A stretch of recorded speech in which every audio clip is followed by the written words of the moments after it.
ताडकावध श्रीरामाचा पहिला पराक्रम। महर्षी विश्वामित्र, श्रीराम आणि लक्ष्मण अयोध्येतून बाहेर पडले। त्यांचा प्रवास घनदाट जंगलातून सुरू झाला। मार्गात अनेक नद्या, पर्वत आणि ऋषींच्या आश्रमांचे दर्शन होत होते। महर्षी विश्वामित्र हा केवळ महान तपस्वीच नव्हता, तर युद्धशास्त्र आणि धर्मशास्त्र यांचा सखोल अभ्यास असलेला मुनी होता। त्यामुळे प्रवासादरम्यान ते श्रीराम आणि लक्ष्मणाला नीतिशास्त्र, धर्म आणि युद्धकलेचे शिक्षण देत होते। त्यांनी रामाला सृष्टीतील विविध गोष्टींचे रहस्य सांगितले आणि त्याला योग्य नेतृत्व कसे करावे हे शिकवले। काही अंतर गेल्यानंतर ते एका महत्त्वाच्या स्थळी थांबले। येथे महर्षी विश्वामित्रांनी श्रीरामाला आणि लक्ष्मणाला काही दिव्य अस्त्रे दिली। त्यांनी त्यांना ब्रह्मास्त्र, अग्निबाण, वायुवेगबाण, नागास्त्र, इंद्रास्त्र यासारखी अनेक अद्भुत अस्त्रे शिकवली। या अस्त्रांचे मंत्र सांगितल्यावर रामाने त्यांचे मनोभावपूर्वक स्मरण केले आणि त्या अस्त्रांवर संपूर्ण प्रभुत्व मिळवले। महर्षी विश्वामित्रांनी श्रीरामाला सांगितले की ही अस्त्रे योग्य कारणांसाठीच वापरली पाहिजेत। त्यांचा उपयोग अन्यायाविरुद्ध लढण्यासाठी आणि धर्मसंस्थापनेसाठीच करावा। प्रवास चालू असतानाच ते एका घनदाट जंगलाजवळ पोहोचले। हे जंगल एकेकाळी अत्यंत सुंदर आणि समृद्ध होते, पण आता ते उजाड आणि भयाण बनले होते। महर्षी विश्वामित्र म्हणाले, हे जंगल ताडकाचे राज्य आहे। ती एक बलाढ्य राक्षसी असून तिच्या भीतीने येथे कोणीही राहत नाही। पूर्वी येथे अनेक ऋषी तपश्चर्या करत असत, पण ताडकाने त्यांचा उच्छेद केला। ती येथे येणाऱ्या प्रत्येकाला ठार मारते। तिच्या भीतीमुळे लोक येथे फिरकतही नाहीत।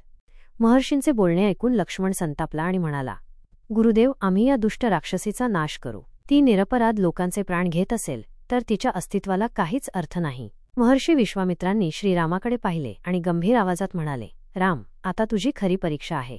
हे तुझे पहिले युद्ध असेल। ताडका अत्यंत मायावी आणि भयंकर आहे। तिच्या हातून अनेक निर्दोष लोक मारले गेले आहेत। ती केवळ बलवान नाही, तर विविध माया कौशल्ये देखील जाणते। पण आता तिने आपले अत्याचार संपवले पाहिजे। हे ऐकून श्रीरामाने धनुष्य हातात घेतले आणि प्रत्यंचा चढवली। त्या आवाजाने संपूर्ण जंगल दणाणून गेले। हा गडगडाट ऐकताच ताडका जागी झाली। तिने भयंकर गर्जना केली आणि क्रोधाने राम आणि लक्ष्मणाच्या दिशेने धावली। तिचे शरीर प्रचंड होते, डोळे रागाने लालबुंद झाले होते आणि ती तुफान वेगाने चालत होती। तिच्या चालण्याने संपूर्ण जंगल हादरू लागले। ताडकाने पहिल्याच क्षणाला तिच्या मायावी शक्तींचा वापर केला। तिने हवेत अदृश्य होऊन अचानक मोठे वृक्ष आणि शिलाखंड उचलले व राम आणि लक्ष्मणावर फेकले, पण ते सावध होते। लक्ष्मणाने काही मोठे दगड बाणांनी तोडले, तर रामाने आपल्या वेगवान बाणांनी ताडकाला जखमी करायला सुरुवात केली। पण ताडका सहज हार मानणारी नव्हती। ती सतत आपले रूप बदलत होती आणि अंधाराचा फायदा घेत होती। महर्षी विश्वामित्र म्हणाले, राम, आता संध्याकाळ होत आहे। जर रात्री झाली तर ताडकाच्या मायावी शक्ती अजून वाढतील। तुला तिला त्वरित नष्ट करावे लागेल। हे ऐकताच श्रीरामाने अजून एक बाण सोडला, जो ताडकाच्या हातावर लागला। ती जोराने किंचाळली, पण ती पुन्हा उठून अधिक क्रोधाने लढू लागली। रामाने आता एक दिव्य अस्त्र उचलले आणि संपूर्ण शक्तीने तो बाण ताडकाच्या छातीवर सोडला। हा बाण इतका वेगवान आणि शक्तिशाली होता की ताडका जोरात किंचाळली आणि जमिनीवर कोसळली। काही क्षणातच तिचा प्राणांत झाला। ताडकाचा अंत होताच संपूर्ण जंगल शांत झाले। पूर्वी जे भयाचे वातावरण होते ते एका क्षणात नाहीसे झाले। पक्षी पुन्हा गाण्यास लागले, झाडांना एक नवा हिरवा रंग फुटू लागला आणि ऋषीमुनींनी आनंदाने जय जयकार केला। महर्षी विश्वामित्रांनी श्रीरामाचे कौतुक केले आणि त्याला आशीर्वाद दिला। राम, तुझा हा पहिला पराक्रम तुझ्या भविष्यातील महान कार्याचा आधार आहे। तू आता एक खरा योद्धा बनला आहेस। पण हे फक्त सुरुवात आहे। तुला अजून अनेक युद्धे लढायची आहेत आणि तुझ्या शौर्याने अनेकांचे प्राण वाचवायचे आहेत। हे ऐकताच श्रीरामाने गुरुदेवांच्या चरणी वंदन केले आणि लक्ष्मणासह पुढे जाण्यास सज्ज झाला। आता पुढे त्यांना महर्षी विश्वामित्रांच्या यज्ञाचे रक्षण करायचे होते। तिथे त्यांचा सामना भयंकर राक्षस मारीच आणि सुबाहू यांच्याशी होणार होता। मारीच आणि सुबाहूवध। श्रीरामाची धर्मसंस्थापनेची सुरुवात। ताडकावधानंतर जंगल शांत झाले होते। निसर्गाने आपला स्वाभाविक सौंदर्य पुन्हा प्राप्त केले होते। पक्ष्यांचे कूजन, मंद वाऱ्याची झुळूक आणि पर्णसंभारातून निघणारा नाद सर्व ऋषींना आणि तपस्वींना आनंद देत होता। श्रीरामाच्या शौर्याची चर्चा सर्वत्र होत होती। महर्षी विश्वामित्र हे जाणून होते की हा विजय केवळ एक सुरुवात होती। अजून अनेक संकटे येणार होती आणि रामाने ती पार करण्यासाठी अधिक सक्षम व्हावे, हीच त्यांची इच्छा होती। या विचारांनी प्रेरित होऊन ते राम आणि लक्ष्मणाला पुढील गंतव्यस्थानाकडे घेऊन निघाले। महर्षी विश्वामित्रांचा आश्रम अत्यंत पवित्र स्थान होते। येथे अनेक ऋषी तपश्चर्या करत होते, ज्ञानार्जन करत होते आणि सतत वेदांचे पठण करत होते। पण गेल्या काही वर्षांत त्यांना एक मोठी समस्या भेडसावत होती। राक्षसांचा संचार वाढलेला होता आणि त्यांचा प्रमुख त्रास म्हणजे मारीच आणि सुबाहू। मारीच आणि सुबाहू हे राक्षस रावणाचे निकटवर्ती आणि बलशाली सहकारी होते. त्यांचे कार्य म्हणजे ऋषींच्या यज्ञांना विघ्न आणणे, त्यांच्या तपश्चर्येला बाधा पोहोचवणे आणि धर्माच्या मार्गावर चालणाऱ्यांना त्रास देणे. या राक्षसांनी अनेक वेळा महर्षी विश्वामित्रांच्या आश्रमातील यज्ञभंग केले होते. ऋषींकडे मोठी शक्ती असूनही त्यांनी कधीही शस्त्र उचलले नव्हते, कारण ते अहिंसेच्या मार्गावर चालणारे होते.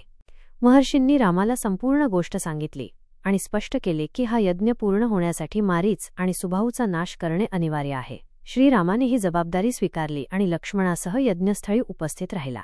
ऋषींनी विधीपूर्वक यज्ञ सुरू केला. मंत्रोच्चाराच्या ध्वनीमुळे संपूर्ण परिसर पावन आणि तेजस्वी झाला.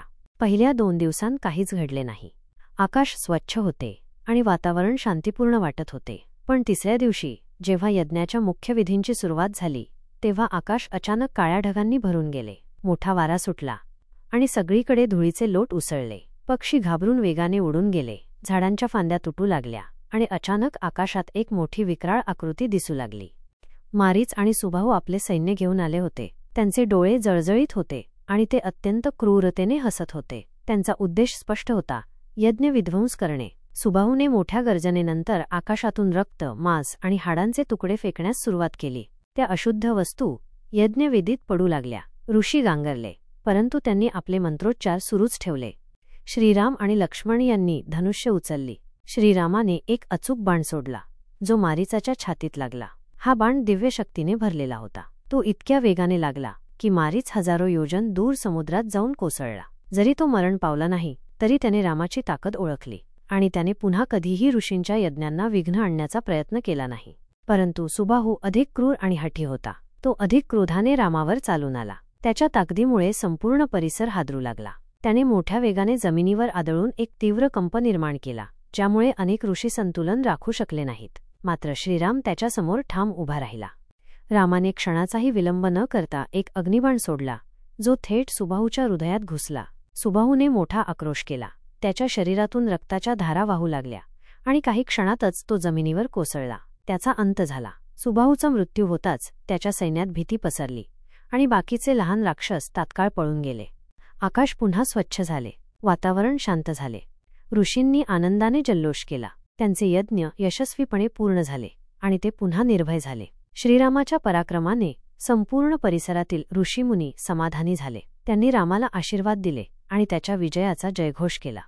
महर्षी विश्वामित्रांनी रामाला जवळ घेतले आणि म्हणाले, राम, तू केवळ एक योद्धा नाहीस, तू धर्मसंस्थापनेसाठी अवतरलेला आहेस. तुझ्या शौर्याने संपूर्ण सृष्टीच्या रक्षणाची सुरुवात झाली आहे.